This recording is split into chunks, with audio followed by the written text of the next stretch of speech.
Well, I think one of the things that we're doing is really important, and I hope it actually models for other folks who are, who are Christians. I mean, that's one of the things that we always talk about is part of the reason why we're for scholars and we're people of faith, and that Christianity matters to us. And Jamar, I was really struck by something you said way back at the beginning, and that is you were exercising your frustration about how the media didn't want to talk about Christian nationalism. A different story that happened this week was really instructive to me. And that was, I don't know if you saw it or not, but 60 Minutes did this incredibly beautiful profile of the reopening of Notre Dame Cathedral in Paris. And the photography was amazing. The praise of the craftspeople was just beautiful. They talked about French national identity in good ways, not like nationalism, but just what it means to be French and how Notre Dame fits in all of that. And so it was a great story. And they never once mentioned the words religion, Catholic, or faith. Nothing. They could have been reopening the Louvre after a fire for all that it seemed. And I was sitting there, I was so frustrated, and I thought this is part of the problem is that our public discussion of really important things has gotten to the place where religion is completely excluded.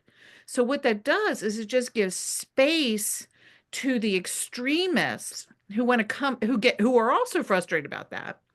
I mean, I thought to myself, I'm going to call CBS and say, why do you mention religion? And I thought, well, then I'm going to sound like some right-wing Christian nationalist nutcase. And it's like right now, the space that we're living in between is the empty space of a kind of fear and what I would call secularism that thinks that they can't talk about religion because they're going to make somebody mad or deal with it in some improper way that gets them sued. And then over on this side, the people who are not afraid to take religion in its worst forms right into the public square and try to remake all these institutions with that.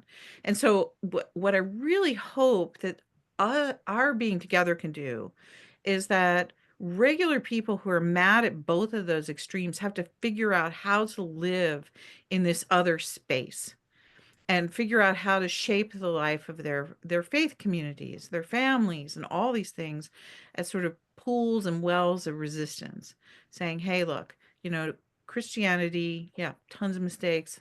We know all of them. Nobody can fool any of the four of us on the bad things that Christians have done over the centuries.